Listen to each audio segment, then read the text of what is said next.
Assalamualaikum warahmatullahi wabarakatuh. Nama saya Davin Hadi Farizan dari kelas 10 MIPA 4. Pada kesempatan kali ini, saya akan menceritakan hikayat yang dijadikan menjadi cerpen yang berjudul Pengembara yang Lapar. Tersebutlah kisah 3 orang sahabat, Kendi, Buyung, dan Awang. Mereka membawa bekalan makanan seperti beras, daging, susu, dan buah-buahan. Apabila penat berjalan, mereka berhenti dan memasak makanan.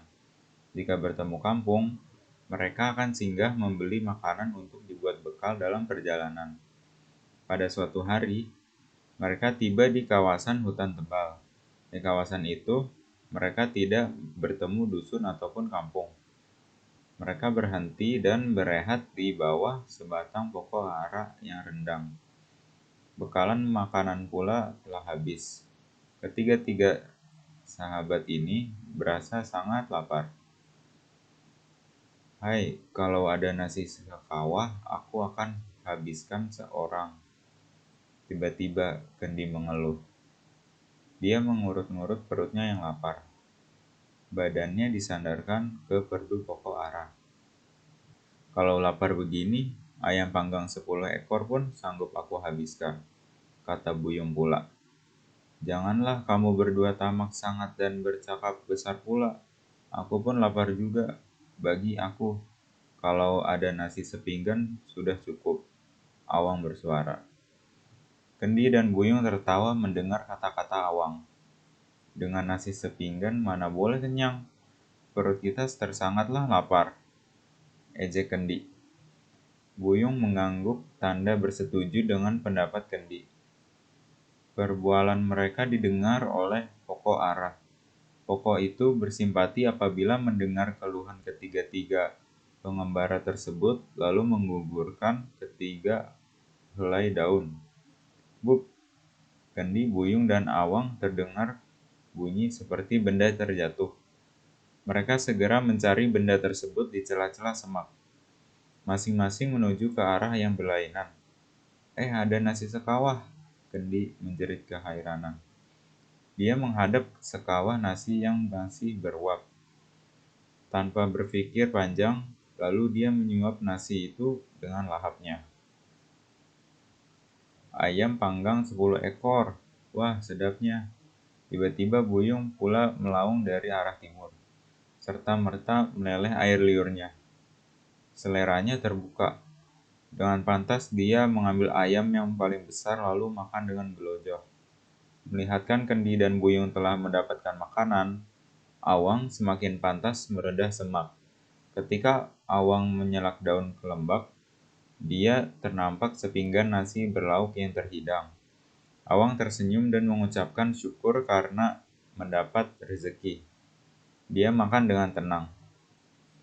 Selepas makan, Awang merasa segar.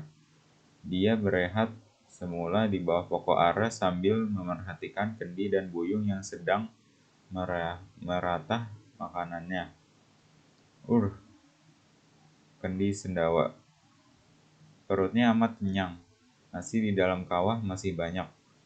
Dia tidak mampu menghabiskan nasi itu.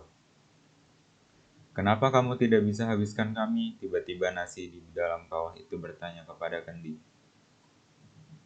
Aku sudah kenyang, jawab Kendi. Bukankah kamu telah berjanji akan menghabiskan kami sekawah? Tanya nasi itu lagi. Tapi perut aku sudah kenyang, jawab Kendi. Tiba-tiba nasi itu berkumpul dan mengejar Kendi. Kawah itu menyerkup kepala Kendi dan nasi-nasi itu menggigit tubuh Kendi. Kendi menjerit meminta tolong. Buyung juga kekenyangan. Dia cuma dapat menghabiskan seekor ayam saja. 9 ekor ayam lagi terbiar di tempat pemanggang. Oleh karena terlalu banyak makan, tekaknya berasa loya.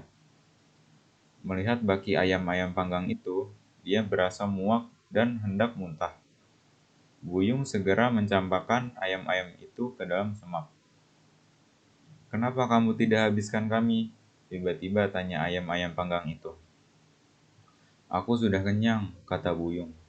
Makan seekor pun perutku aku sudah muak, katanya lagi. Tiba-tiba muncul 9 ekor ayam jantan dari celah-celah semak di kawasan itu. Mereka meluruh ke arah Buyung. Ayam-ayam itu mematuk dan menggeletek tubuh Buyung. Buyung melompat-lompat sambil minta tolong.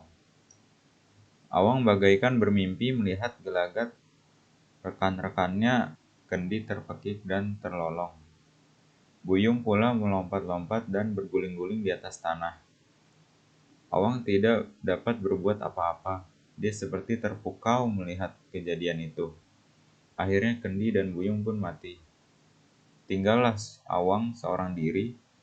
Dia meneruskan semula perjalanannya.